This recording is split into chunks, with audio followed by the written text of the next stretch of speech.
Jeremias capítulo de número 31, versículo de número 3.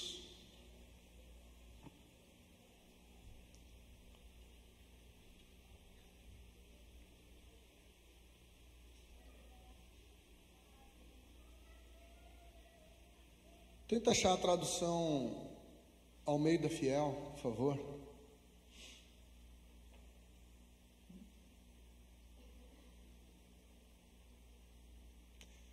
Todos acharam? Todos acharam? Diz assim o texto: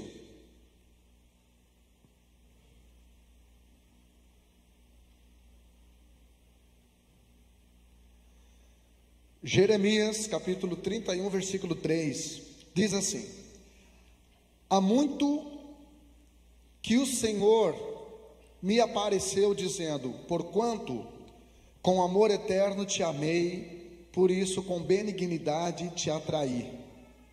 Ali diz: vindo de uma terra distante, Yahvé apareceu a Israel assegurando, com amor eterno te amei, e com amor leal a atrair para mim mesmo.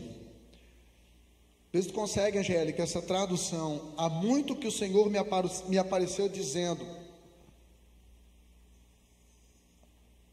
porquanto com amor eterno te amei e com benignidade eu te atraí. O tema da minha mensagem nessa noite é sedução ou atração. Sedução ou atração. Nesse texto, existe aqui pelo menos 4 coisas que Deus quer fazer conosco. A primeira coisa que Deus quer fazer conosco, que Ele fez a Israel, é se revelar, é se manifestar. Quando Adão pecou em Gênesis capítulo 3, não foi Deus quem se escondeu, e sim Adão. O projeto de Deus sempre foi se revelar aos seus filhos, amém, gente? E por isso que a Bíblia começa com o livro de Gênesis e termina com o livro de Apocalipse. Começa com o livro das origens e termina com o livro da revelação. Apocalipse no grego quer dizer revelação. Por isso que Gênesis capítulo 3, a serpente desconfigurou a visão do homem. E Apocalipse capítulo 3, Jesus, como oftalmologista espiritual, ele reconfigurou a visão do homem. No capítulo 3, versículo 18, ele diz: eu te aconselho que você unja os teus olhos com o colírio. Então a primeira coisa que eu quero que você entenda é que Deus quer se revelar a você. Deus quer se revelar. Deus não tem prazer em se manter oculto. A segunda coisa que eu entendo nesse texto é que Deus, Ele se revela para falar conosco. A Bíblia diz que o Senhor disse, que o Senhor falou. Então Deus, Ele quer falar conosco o tempo todo. O tempo todo. É claro que Deus tem muitas maneiras de falar. Às vezes Ele fala sim, e às vezes Ele fala não. Há nesse livro aqui da capa preta 8.226 versículos contendo a palavra não. Em Êxodo capítulo 20, dos 10 mandamentos, 7 dos 10 mandamentos é contendo a palavra não. Então, quando Deus fala sim, Ele quer trazer satisfação, mas quando Ele fala não, Ele quer trazer proteção. Todo pai que fala não para a criança é porque ele quer protegê-la dela mesma, dos perigos. E Deus também fala nada de vez em quando. Deus também fala através do silêncio. E quando Deus fala através do silêncio, pastor, não estou entendendo. Deus fala através do silêncio? Sim. Então quando Ele fala sim, quer trazer satisfação. Quando Ele fala não, quer trazer E quando Ele fala nada, Ele quer trazer maturação. Ele quer trazer maturidade. É porque Ele está vendo que você está crescendo e você não precisa que Ele fique o tempo todo repetindo as mesmas coisas, porque agora você já cresceu. Então às vezes Deus não fala nada. E quando Deus não fala nada, Ele continua às vezes falando tudo. Amém? Como que Ele fala tudo não falando nada, pastor? Através dos sinais. Isaías capítulo 7, versículo 14: o mesmo Senhor vos dará um sinal. Então Deus está o tempo todo se comunicando, irmãos, conosco. Então preste atenção, não perca nada da mensagem, não perca nada do culto, não se distraia com nada, porque aquilo que tu distrai, destrói oportunidades. A terceira coisa que eu aprendo aqui é que Deus quer nos amar eternamente. É o que a Bíblia diz: eu vos amei com amor eterno, irmão. Irmão, tudo que Deus faz em nós é para a eternidade. Tudo aquilo que compromete a nossa eternidade, Ele nos priva, Ele não nos dá. E a quarta coisa que eu aprendo aqui, irmãos, é que Deus quer fazer o bem para nós, com benignidade. Ali está falando com amor leal. Na minha tradução fala: por isso com benignidade te atrair. Então Deus, Ele quer nos atrair através do bem, fazendo bem para nós, fazendo aquilo que é bom para nós. Então o diabo, irmãos, por causa do ódio e da adversidade, ele quer nos seduzir. Mas Deus, por causa do seu amor e sua benignidade, Ele quer nos atrair. Há uma diferença entre sedução e atração. A sedução e tudo aquilo que o diabo nos propõe, nos oferece, tem prazo de validade. Só que na atração, tudo aquilo que Deus nos oferta, tudo aquilo que Ele nos propõe, como já falei, é para a eternidade. O diabo trabalha com satisfação imediata, com satisfação das necessidades. Deus trabalha com realização do propósito. Quem está me entendendo?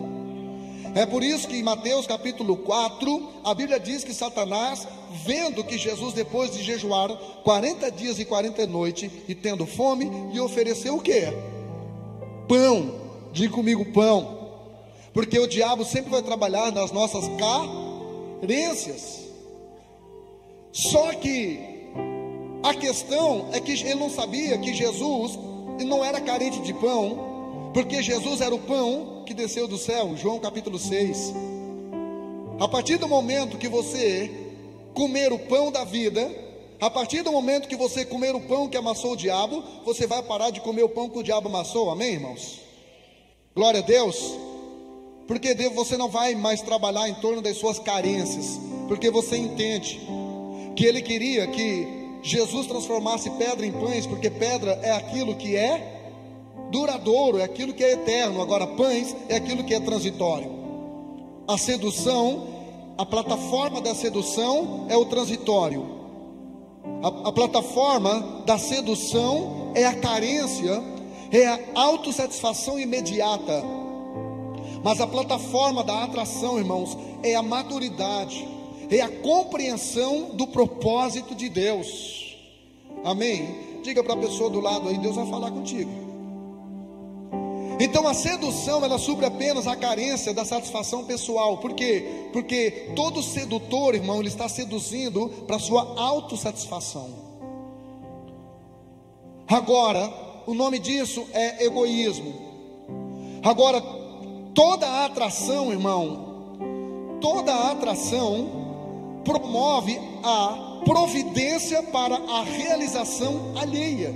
E o nome disto é altruísmo. O grande caos do cristianismo chama-se egoísmo. O grande caos do cristianismo é o excesso de amor próprio. Por isso que Jesus mudou. Por isso que Ele mudou. Lá na lei, o mote, a métrica, o padrão do meu amor pelo próximo era o amor que eu sentia por mim mesmo. Por isso a Bíblia diz o quê? Ama o teu próximo como a ti mesmo, porque nisto é o cumprimento da lei. Na graça não. Na graça agora eu não tenho que amar o meu próximo como a mim mesmo. Sabe por quê? Porque talvez eu não me ame. Existem muitas pessoas que não se amam.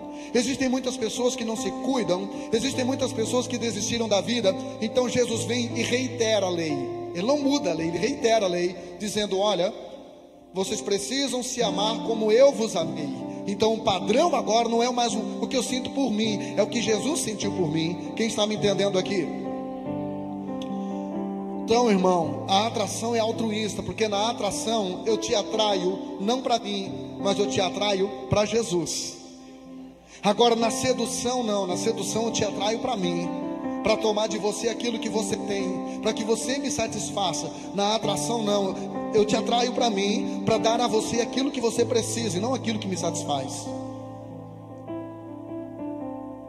Por isso que João capítulo 15 versículo 13, ele disse: ninguém tem maior amor do que este, de dar a sua vida pelo amor dos seus amigos. Que nós possamos ser batizados com esse amor nessa noite, diga amém.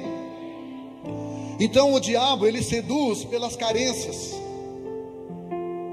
A plataforma da sedução é a carência, não só de quem está seduzindo, como de quem está sendo seduzido, a carência.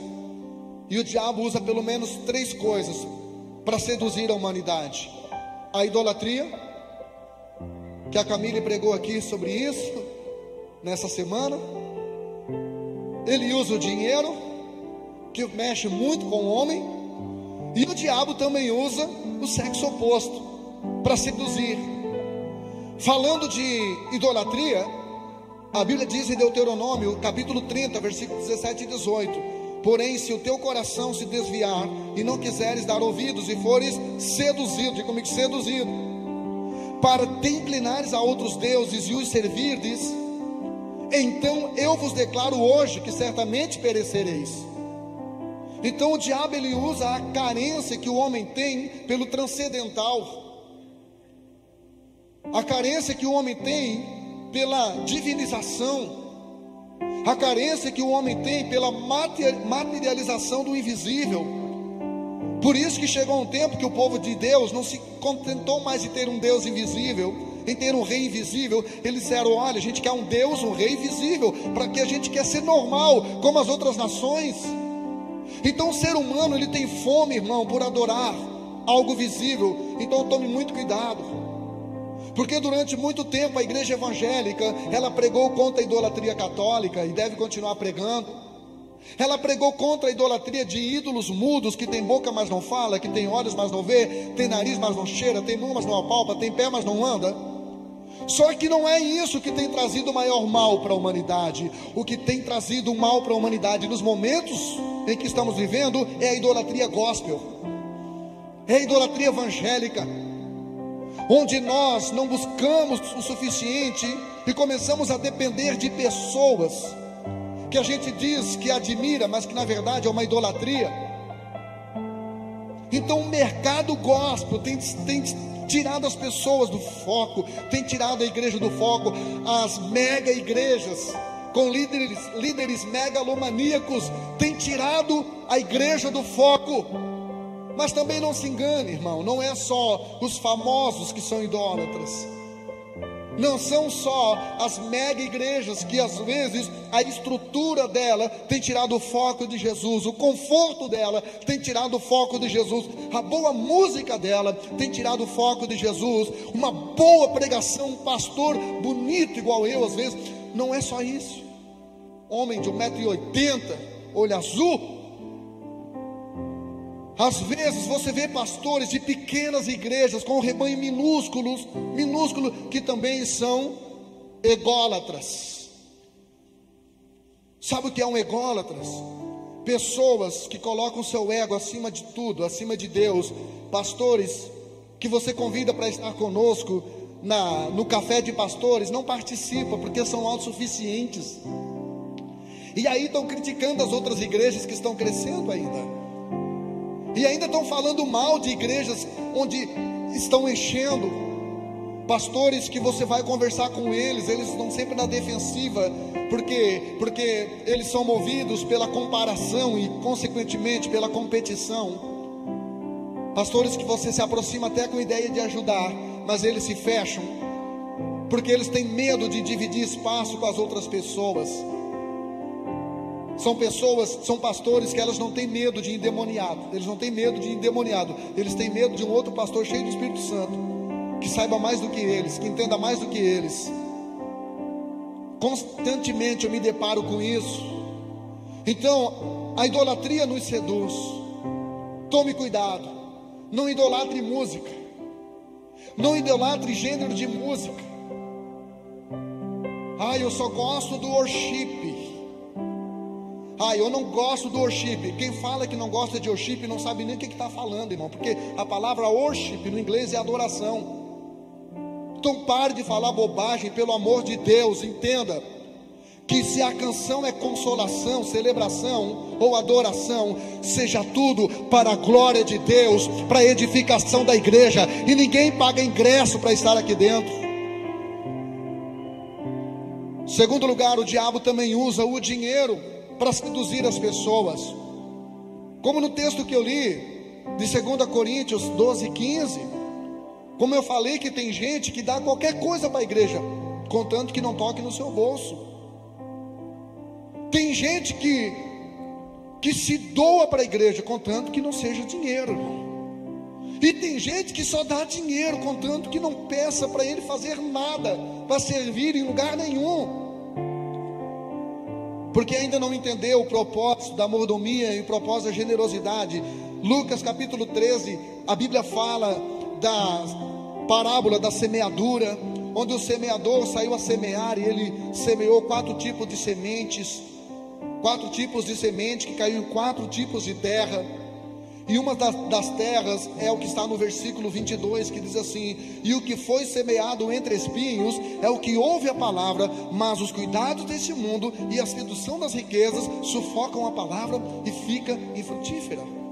A pessoa vem na igreja, ela se alegra com os louvores, se alegra com a pregação, reconhece que a igreja é uma igreja organizada, reconhece que a forma administrativa da igreja é de maneira idônea, ouve a palavra, elogia o pastor, chama ele às vezes de inteligente, mas a Bíblia diz que os cuidados deste mundo e a sedução, diga comigo, sedução, não é atração.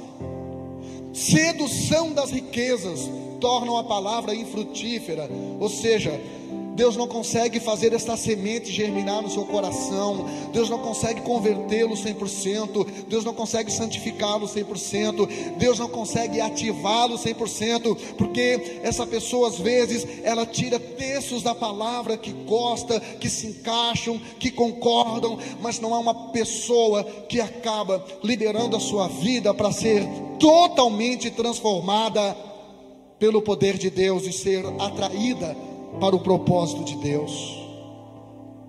A terceira coisa que o diabo usa, irmãos, é a sedução do sexo oposto. Nunca se ouviu falar tanto, irmão, de preocupação com o corpo. Eu não estou dizendo que você não tem que cuidar da saúde. Eu estava falando para a Márcia, está aí, minha esposa, está lá atrás, linda, blazer roxo, aprecie com moderação. Estava dizendo que antes de eu ir no médico, esse blazer não fechava, irmão, e agora está fechando. As injeções que eu recebi. Você tem que cuidar da sua saúde, sim. Eu não estou falando aqui, irmão, de você tentar, eu não tenho como ficar bonito, então eu tento ficar um pouco menos feio, irmão. E eu não estou falando disso, eu estou falando desse espírito de sedução que entrou na igreja, porque antigamente a igreja, ela vivia num extremo, que o pastor, o homem era o bonitão, era o galã da igreja, e a mulher, quando chegava na igreja, antigamente, às vezes o porteiro perguntava: deixou a vassoura onde, irmã? Porque a igreja, ela só tinha santidade para os homens, aliás, para as mulheres.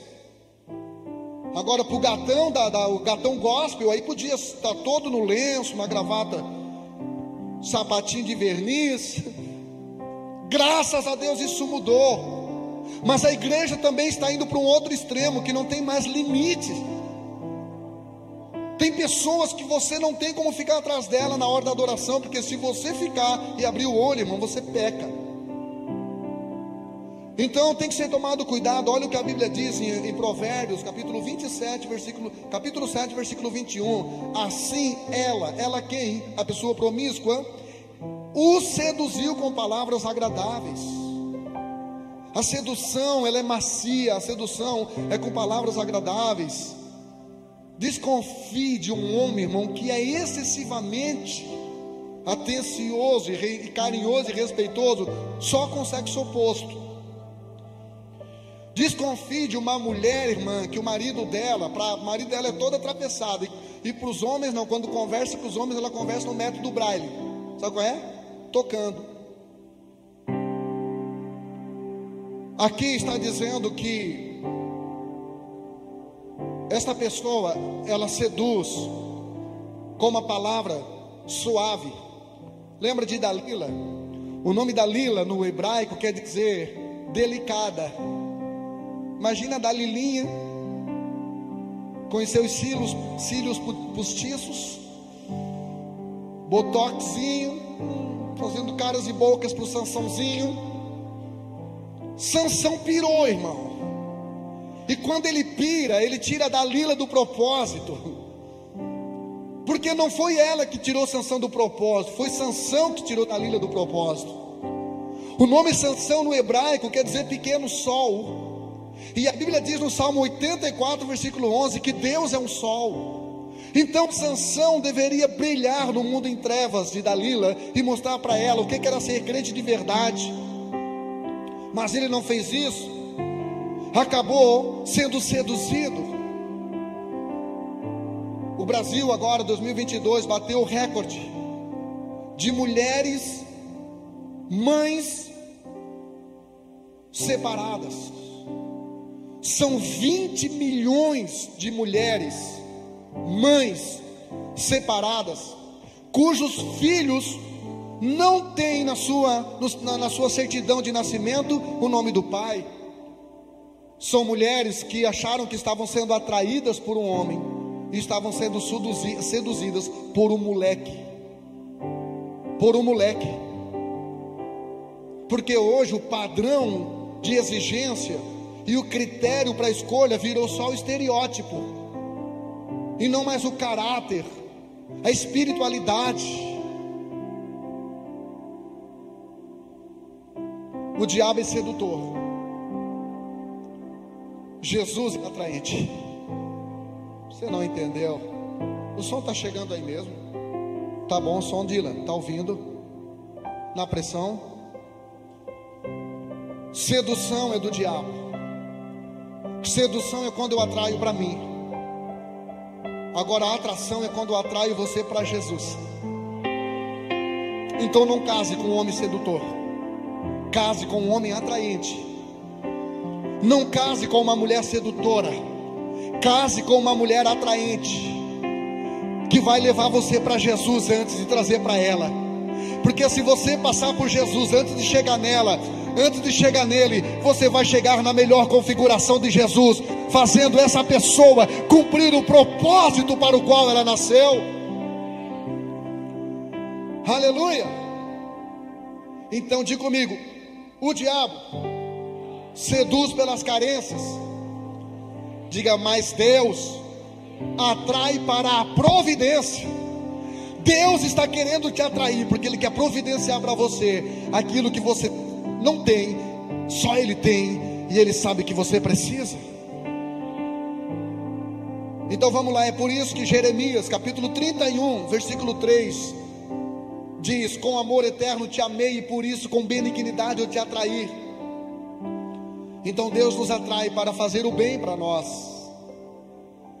Vou repetir: Deus nos atrai para fazer o bem para nós. Deus não nos atrai. O sedutor é carente, irmão. É carente de se sentir o bonitão, o galanzão. Eu tinha alguém na minha célula que fazia parte do altar da igreja, e um dia nós fizemos uma dinâmica, e ele disse para nós ali, disse: eu preciso confessar algo. Eu disse: fale. Ele disse: eu não traio minha esposa, mas eu flerto com algumas mulheres. Meu ponto fraco. Ele disse: às vezes eu vou até quase, e eu acabo não fazendo por temor a Deus, por medo do inferno. Ele disse: eu gosto de me sentir olhado, eu gosto de me sentir desejado, eu gosto de me sentir sedutor. E eu usei para ele uma frase que minha mãe, Nega Holanda, já dizia. Se você conhece a frase, só pisca, porque senão você vai revelar a sua idade. Ela dizia o seguinte: o gato tanto ele vai no moinho, que um dia ele deixa o focinho. E esse homem foi brincando, foi flertando, foi fugindo na hora H, e foi brincando, até que foi descoberto que enquanto ele estava no altar, ele se relacionou com alguém também do altar, nunca confessou, saiu da igreja, nunca confessou, e o tempo passou, e saiu da igreja porque eu confrontei ele, porque alguém na célula da minha esposa disse: fulano quis se passar comigo, e aí eu confrontei ele. Na outra semana Deus falou com ele para ele ir para outro ministério, e nunca confessou. Só que, irmão, você pode orar e pedir perdão e Deus te perdoa instantaneamente, mas o pecado que você não confessa e não deixa, você não é sarado daquilo, o ciclo se repete. E aí, resumindo a história, ele se envolveu de novo com outra pessoa, esposa dele grávida, e ele levava a namoradinha, a amante, para todos os lugares por onde eles iam. E eu olhava aquilo e eu dizia: alguma coisa está errada. E não demorou muito tempo para que fosse descoberto e ele abandonasse a sua esposa, recém ganhando o seu filhinho, e se juntou com a amante, e está com ela até hoje, louvando ao Senhor para a honra e a glória do nome de Jesus.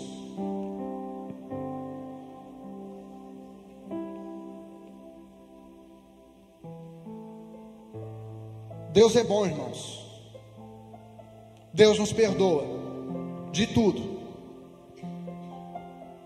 E uma pessoa que está na igreja, ela não sabe dar uma segunda chance para quem peca, ou 490 chances para quem peca. Ela não sabe o que é igreja e não deveria mais pregar sobre o Salmo de Davi. Deus perdoa todos os pecados e perdoa 100%.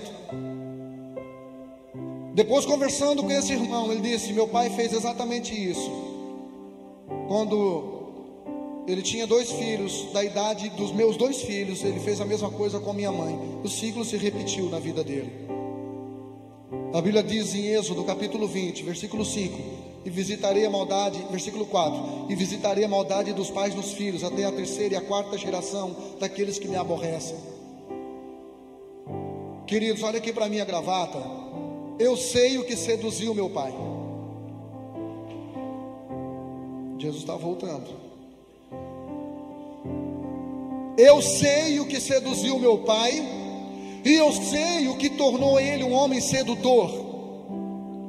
E esse mesmo ciclo quer se repetir na minha vida. Esse mesmo ciclo quer se repetir na minha vida, para que eu morra com desonra. Mas em nome de Jesus, graças ao meu caráter e a oração de vocês, quem tem orado por mim, eu tenho me crucificado intencionalmente, voluntariamente na cruz de Cristo, porque eu não quero de maneira alguma terminar o fim da minha história com desonra, porque eu não nasci para ser seduzido pelo diabo, eu nasci para ser atraído por Deus, para o propósito de Deus, para o propósito de Deus. Aleluia. Então, se você já errou, ei, só você lembra disso. Deus não, Ele já jogou no mar do esquecimento. Levante a sua cabeça, mas não repita mais o ciclo. Tome cuidados que você não tomou, e se torne atraído, apaixonado pela presença de Deus, em nome de Jesus. Salmo 116, verso 12 diz: que darei ao Senhor por todos os bens que Ele me tem feito? O que eu darei ao Senhor? Davi estava dizendo: Deus, me dê uma terapia ocupacional, eu quero me ocupar contigo, porque você me atraiu com sua benignidade. O Senhor me amou com amor eterno. O Senhor me atraiu com sua benignidade, com o bem que o Senhor fez para mim. Então eu quero te dar algo. Me diz o que fazer, me diz o que te dar, me diz no que me ocupar. É o mínimo que eu tenho que fazer. Paulo disse: se eu prego o evangelho, eu não tenho do que me gloriar, porque me foi imposta esta obrigação. Então no reino de Deus ninguém é voluntário, irmão. O voluntário é aquele que faz o que quer, do jeito que quer e quando quer. Se é voluntário, não faz parte do reino, porque no reino de Deus tem o rei que manda, e tudo é do rei. E aquilo que você e eu fizemos para esse rei é o nosso imposto que pagamos por desfrutar desse reino. Quem aqui paga imposto de carro? Pelo amor de Deus, irmão, você vai preso. Quem aqui paga imposto de carro? Você paga porque gosta? Paga porque quer? Quem paga imposto de casa aqui? De casa? Lajotaram a minha rua, ficou linda demais, fiquei feliz demais, porque antes era aquela pedra de paralelepípedos, aquele asfalto do moto, né? Que você anda com a moto assim. Ficou linda demais, irmão, e eu esqueci. Até que eu recebi uma cartinha do prefeito dizendo: passa aqui, para a gente tomar um café, trocar umas ideias, você levar uns boletos aí 24 vezes. É imposto. É imposto. Pergunta para o irmão do lado: como é que você tem pago o seu imposto, irmão? Você está atrasado com o seu imposto? Vai ser hipotecado. Como é que eles falam quando sobe lá quando atrasa muito? Sobe para o jurídico, sei lá. Dívida ativa. Vai ser leiloado. Pastor, você está engraçado. Não estou brincando, irmão. Existem coisas que o céu está leiloando, que era para nós desfrutarmos, mas nós não estamos pagando nossos impostos, não está em dia, e a gente acha que Deus é bobinho, e Deus até faz uma cara de bobinho às vezes para a gente acreditar. Oséias capítulo 11 versículo 4 diz: olha que coisa linda, irmão. Todo mundo sabe que o livro de Oséias é um livro profético, poético, é uma poesia linda demais, que fala da relação dele com Israel. Olha o que a Bíblia diz, Oséias capítulo 11, versículo 4: atraí-os com cordas humanas, laços de amor, e fui para eles como os que tiram o jugo de sobre os seus pescoços, e lhes dei mantimento. Sabe o que Deus está dizendo aqui para o seu povo? Deus está dizendo: eu atraí vocês com cordas humanas. Alguém já viu uma corda humana? Alguém já viu corda humana? Eu vi. Eu fui palestrar na PAI o mês passado, e de repente saiu umas crianças da salinha.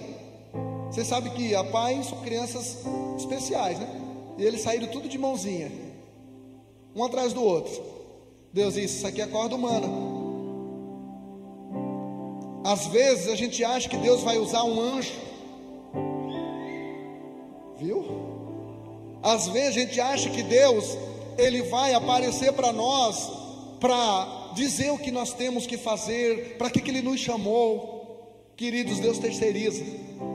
Deus está atraindo-nos, usando, olha para o irmão da direita e da esquerda aí, usando pessoas que foram colocadas na sua vida, pessoas que são fortes naquilo que você é fraco, pessoas que sabem aquilo que você não sabe, que tem aquilo que você não tem. São cordas humanas que Deus está usando, cruzando o seu caminho de forma intencional pelo céu, para ajudar você, para ativar você, para levar você para o próximo nível.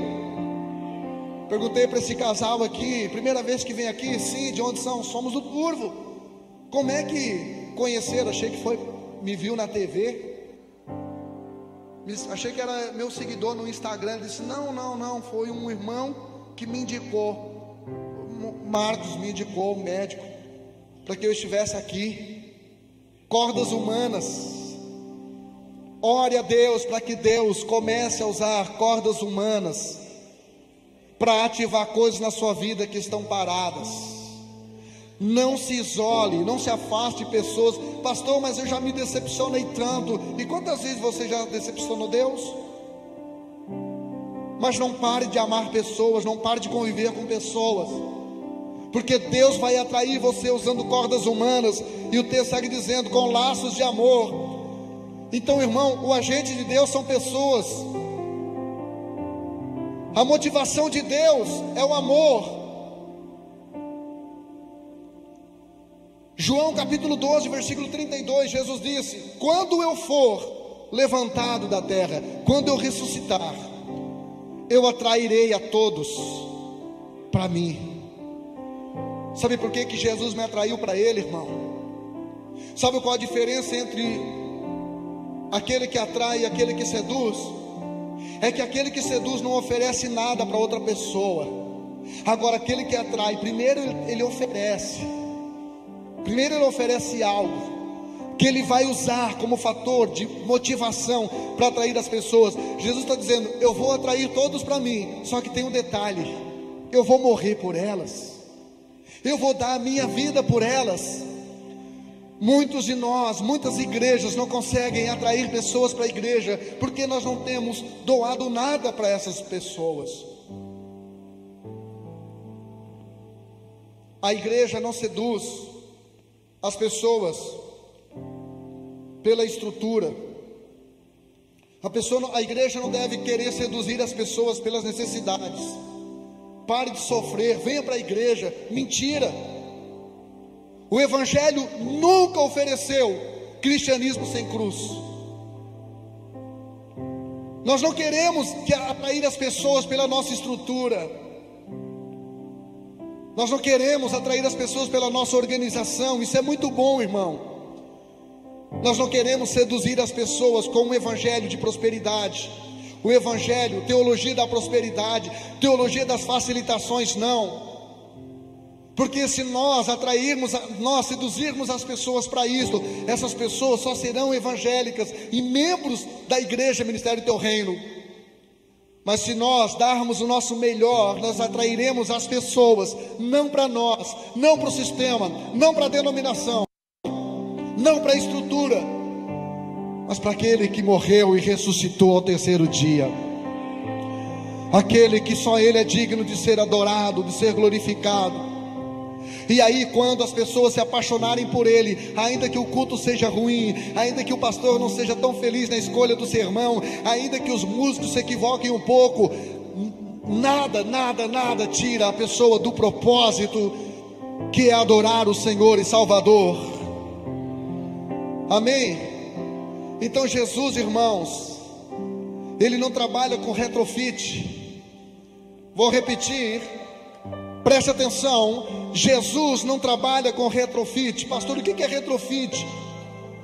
Retrofit é uma linguagem da construção civil que trabalha com restauração de prédios antigos, que trabalha com modernização de obras que estão tombadas, edifícios tombados. Retrofit é aquilo que, como o nome já diz, melhora o retrógrado, melhora aquilo que está ruim, melhora aquilo que está fora de moda, que está fora de moda, que está fora dos padrões. Jesus não trabalha com retrofit, irmão. Jesus não quer nos melhorar. Jesus não quer nos atualizar. Diga para alguém do lado, Ele quer matar você.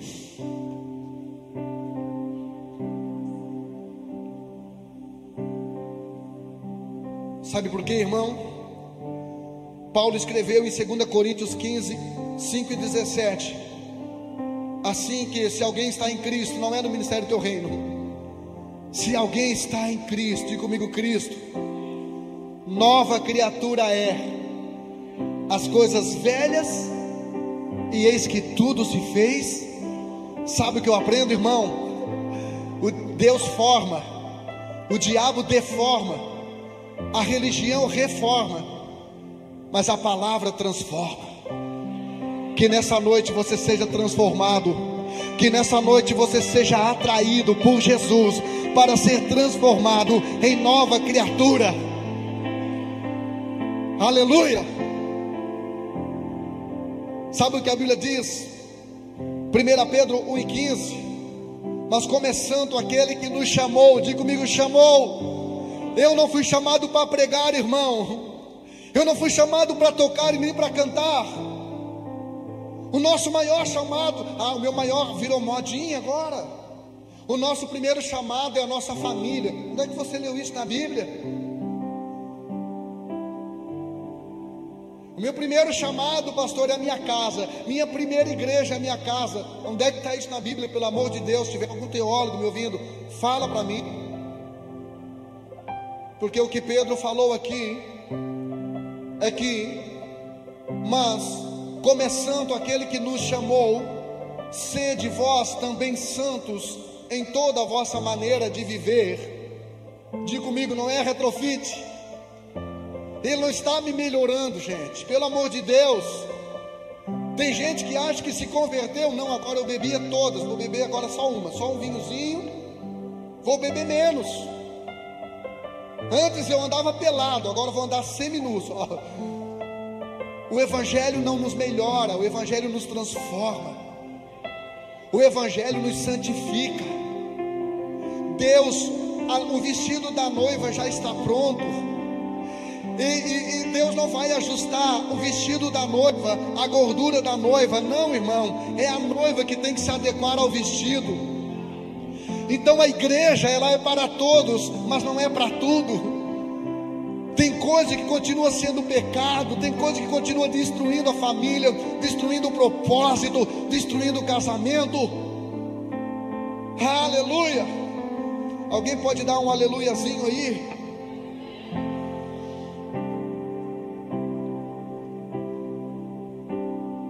Quando você for atraído por Jesus, você vai renunciar até o que não é pecado, por amor a Ele. Você não vai só diminuir o que você fazia de errado, você vai banir da sua vida. Porque as pessoas acham que Jesus era carpinteiro, que fazia móveis. Fala a verdade, você não imagina Jesus fazendo móveis? Você não imagina Jesus numa marcenaria, irmão? Fala para mim. Mas a Bíblia não diz que ele era marceneiro, a Bíblia diz que ele era carpinteiro. Ele não trabalhava com móveis de decoração. Você diga para alguém do lado, você não é um móvel de decoração, irmão.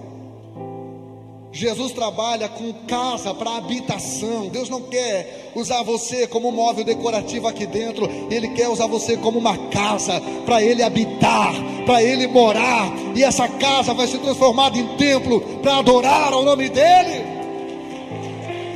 Oh!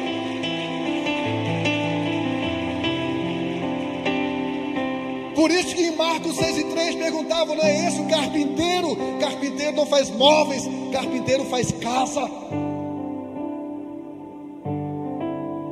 Por isso que João capítulo 14 versículo 23, ele disse: se alguém me ama, guardará a minha palavra, e eu e meu Pai viremos para ele, e faremos nele morada. Você nunca vai ver alguém morando no móvel. Você vê um preguiçoso que fica um tempão assim esparramado no sofá, tentando achar um filme Netflix, mas morando não. Porque para morar tem que ser casa. Deixa Jesus atrair você para que você se torne a casa. Quando eu vim para a igreja, eu era uma casa, né? Magrelo, fui virando uma catedralzinha. Graças a Deus agora estou voltando a ser casa de novo. Mas não tem problema, irmão, pode ser catedral. Porque não é o seu estereótipo, é o propósito da casa. A casa pode ser grande, desde que ela esteja aberta para Jesus. Amém ou não amém? Então eu quero fazer 3 perguntas para você. Primeiro, você tem sido pousada ou você tem sido casa? Pousada é onde eu e minha esposa vamos de vez em quando, ficamos lá uns 2, 3 dias, e quando a gente sai não arruma nem a cama. Tem a camareira que vai arrumar. A gente não limpa nem o banheiro. Isso é uma pousada. Pousada é um lugar de entretenimento. Geralmente na pousada não tem fogão, não tem mesa. O que eu tenho sido para Jesus? Eu tenho sido uma pousada de final de semana, onde Jesus vem, fica uns dias, fica um culto no domingo, depois vai embora. Ou eu tenho sido uma morada constante dele. Constante dele. Independente do lugar em que eu estou, ele continua comigo, morando em mim. Independente se eu estou longe dos olhos de vocês, ele continua dentro de mim, morando em mim. Independente se eu estou longe da minha esposa, ele continua morando em mim, dentro de mim o tempo todo. Segunda pergunta: Jesus tem sido visitante ou habitante em você? O que ele tem sido? E por último, você quer ser seduzido pelo diabo, ou você deseja ser atraído por Jesus? É você quem escolhe, é você quem decide.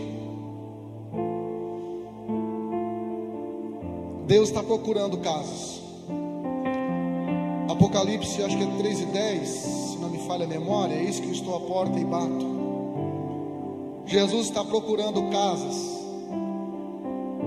que Ele quer atrair para estar com Ele, apaixonado por Ele. Não seja seduzido, querido. Eu sei que o mundo lá fora é sedutor. Eu sei que o diabo é sedutor. Eu sei que você que não ganhava dinheiro começou a ganhar um dinheirinho.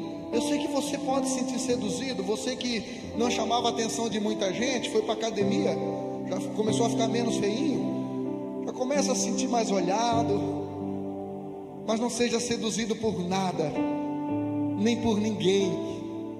Quando nós fomos morar em Florianópolis, nós moramos num lugar e teve um rapaz lá. Pensa num homem bonito, irmão. Tentou seduzir minha esposa, porque o diabo nunca vai seduzir você com coisa feia. Coisa feia ele já tinha em casa, que era eu. Eu já tentei, eu já fui muitas vezes, já sofri muitas vezes tentativa de ser seduzido. Deu vontade de ceder? Deu, irmão, como qualquer ser humano. Mas eu comecei a entender que Jesus me criou e me salvou para que eu fosse atraído. E o nível das nossas bênçãos é no mesmo nível das nossas renúncias. O nível do lugar onde chegamos em Deus é no mesmo nível dos nossos sacrifícios de amor por Ele. Uma vez eu rejeitei a sedução. E o tempo passou. Muitos anos se passaram. E eu me tornei pastor da pessoa que tentou me seduzir. E eu louvo a Deus por isso, gente. Porque eu sei que se eu tivesse cedido, minha esposa teria me perdoado, Deus teria me perdoado. Mas talvez hoje eu não estaria dando esse testemunho aqui com tanta ousadia. Então, seja atraído pela presença de Deus. Deus, como um marido apaixonado, está chamando você com cordas humanas de amor. Volte para mim. Amém?